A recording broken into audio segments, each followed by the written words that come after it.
Hi, welcome. So we're going to start with set 1 of 2 of our notes from chapter 1 on the scope and language of thermodynamics.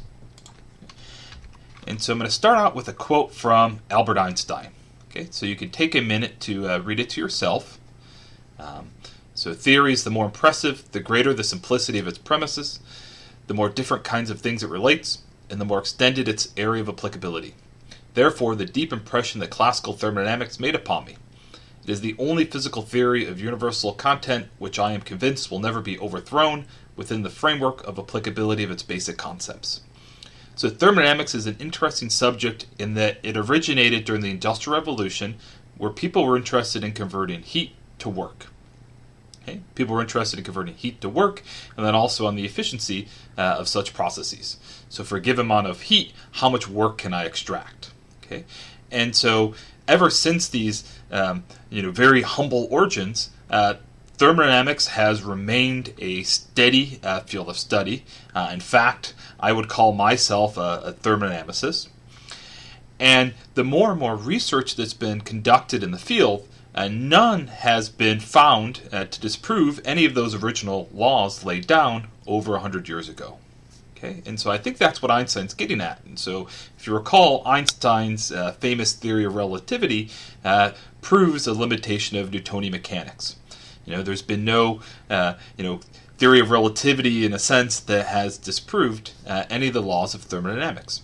If anything, a lot of modern thermodynamic research has only further confirmed and supported those original laws laid down.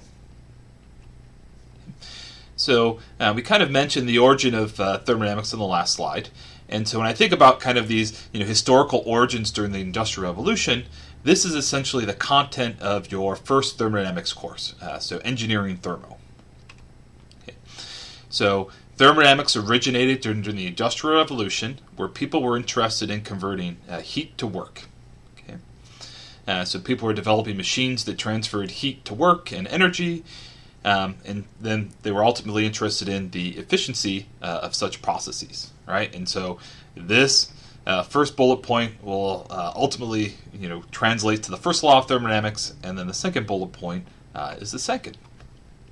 Okay, and so thermodynamics is derived from the Greek word thermitis, heat, and dynamic potential of power. So it's the discipline that studies the relationship between heat, work, and energy.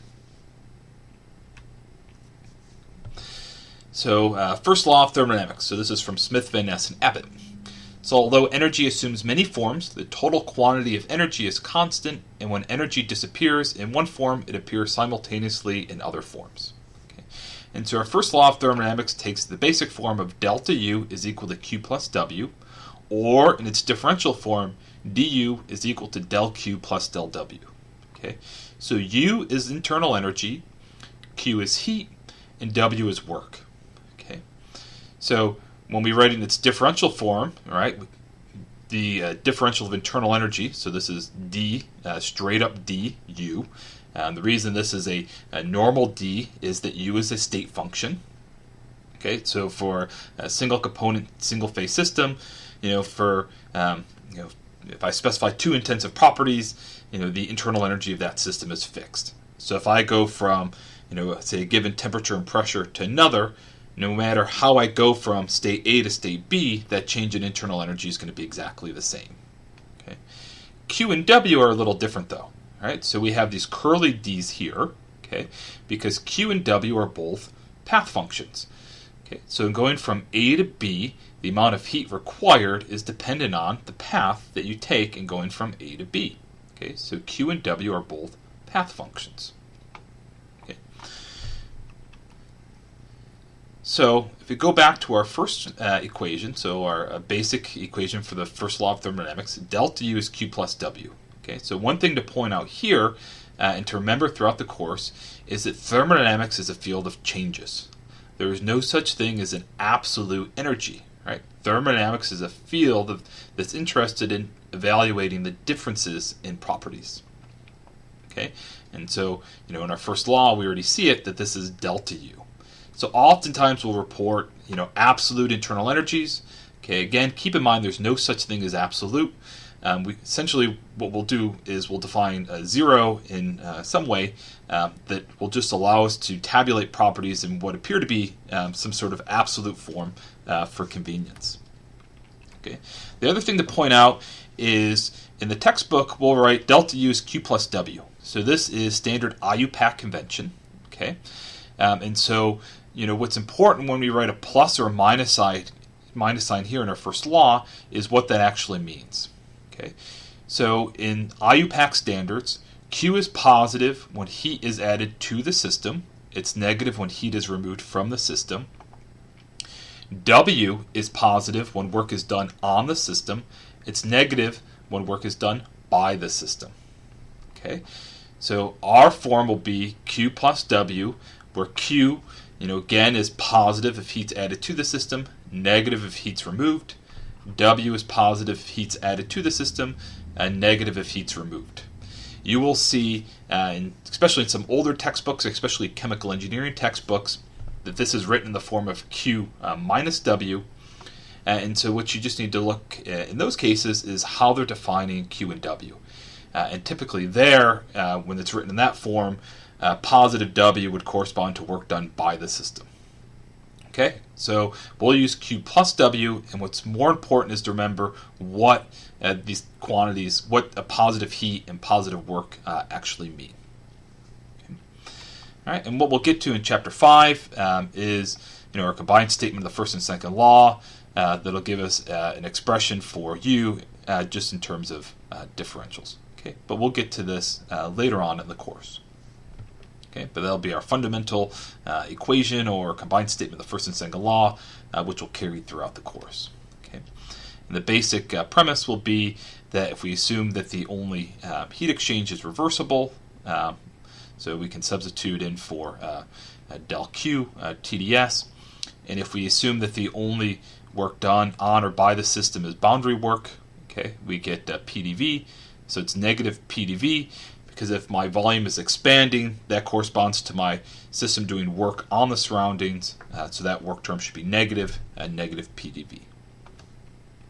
Okay. And so a couple phases associated with the first law, James Duell and Rudolf Clausius. So second law, so we'll have 2 slides with 2 different quotes from Smith, Van Ness, and Abbott. So first is no apparatus can operate in such a way that its only effect in system and surroundings is to convert heat absorbed by a system completely into work done by the system. Okay, so this is where that idea of industrial revolution, we're interested in converting heat to work, and so what C.D. Carnot essentially is telling us is that we can't get 100% efficiency in terms of converting all of our work or all of our heat to work. Okay.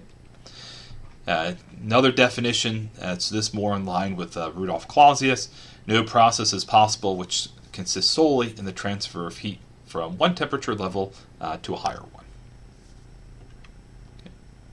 Okay, so second law is more about efficiency. So a video I like to show in class, and if you're in my class we'll show it, is a video about the first and second law by Flanders and Swann, who are an old British comedy troupe. And so there's a video you can watch on YouTube from 1964 where they sing a song about the first and second law. And here's a couple of the main points from the song. Okay, so as it relates to the first law, heat is work and work is heat. Oh, I'm hot. That's because you're working. Right? So the first law is interested in the conversion of heat to work and work to heat. So the change in energy from one form to another. Second law, heat cannot of itself pass from one body to a hotter body. That was Clausius' definition. Heat is work and work's a curse, and all the heat in the universe is going to cool down because it can increase. Then there'll be no more work and there'll be perfect peace. That's entropy, man. Okay, so much better than me saying it. Go and check out the video, and hopefully you'll have the first and second law down in your head after watching that a few times. Okay, so first and second laws. So again, This is material that would have been covered in your first engineering and thermo class. And so the types of systems you should have looked at in your Thermo 1 class would have been combustion engines, steam engines, heat pumps, refrigeration cycles, steady flow devices such as turbines, compressors, nozzles, diffusers, etc. Or to sum it up, you would have applied the first and second law of thermodynamics to homogeneous closed systems and homogeneous open flow systems. Right? And to take that even further, in your first course in thermo, I would imagine you should have only focused on pure component systems. So systems only containing a single component. Okay. So to review some of our definitions from Thermo 1, okay, first comes homogeneous closed system. Okay. So homogeneous is just telling us that the properties are uniform throughout the system. So if I were to take a sample at random throughout my system, the properties should be exactly the same in each one of those samples. Right? The properties are uniform throughout. Closed tells us that, if I look at this boundary around my system, mass and moles can't cross my boundary. Okay, so mass can't cross my boundary. Okay, and so we write this in as a differential. So if Ni is the moles of species I, where we can imagine we have some multi-component mixture, then the differential of the number of moles of all species is equal to 0. Right? And all that's telling us is a closed system, mass and then hence moles can't cross my phase boundary. In a homogeneous open system, here again we have this homogeneous word. So if I were to take samples at random throughout my system, okay, the properties in all of those samples would be exactly the same. So properties are uniform throughout my system. So homogeneous, but now it's open.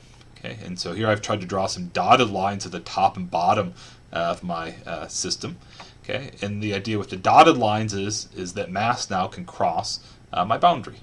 Okay, so mathematically now the differential of the number of moles of each species isn't 0. Right, it's not necessarily constant because mass can cross my boundary. All right.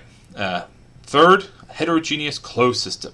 Okay, so now we have this word heterogeneous. Okay, so the general idea is now if I were to randomly take samples throughout the system, the properties are not necessarily the same in all of those samples. Okay, so heterogeneous, but yet it's closed because if I look at my system, mass can't cross my phase boundary. Okay, so the mass in this system, or mass in moles of each species in this system, is constant. It's heterogeneous in that if I were to take random samples throughout my system, they're not necessarily uniform. Okay, this is a special case we'll come back to when we derive our criteria of phase equilibria, in that we would say that this heterogeneous closed system is a composite system made up of two homogeneous phases. Right? So if I were just to sample throughout phase 1 is homogeneous. Same thing in phase 2. Phase 2 is homogeneous, right? So it's a composite system made up of two homogeneous systems, and then what we'll leverage when we derive our relationships for phase equilibria is that the only mass that, so if mass leaves phase 1, the only place it can go to phase 2, and vice versa. Okay. But my heterogeneous closed system is essentially made up of two homogeneous open systems, with the constraint that they can only exchange mass with each other. Okay. So we put up a couple famous faces before for the first and second law. The father of phase equilibria thermodynamics would be none other than J. Willard Gibbs.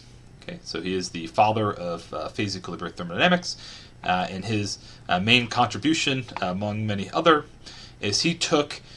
So when we talked about first law of thermodynamics, I wrote down the combined statement of the first and second law. So du is TdS minus PdV. And so one of the great gifts of Gibbs is he took thermo as we knew it at the time for homogeneous closed systems and extended it to heterogeneous closed systems. And those equations will take said form. Right? So Gibbs is the reason that we're able to look at mixtures, right? So if I go back to my heterogeneous closed system, right, this would look like a vapor in equilibrium with the liquid. Okay, so Gibbs extended our first and second law to these scenarios, and how he did that is he introduced a new quantity called the chemical potential, mu. Okay, And so he extended our fundamental equation to allow us to model phase equilibria. Right? And here's this additional quantity, which we'll first see in Chapter 7. Okay. So phase equilibria is everywhere, so phase equilibria will be a main focus of this class. We are chemical engineers after all. Okay. So we live in a world of mixtures.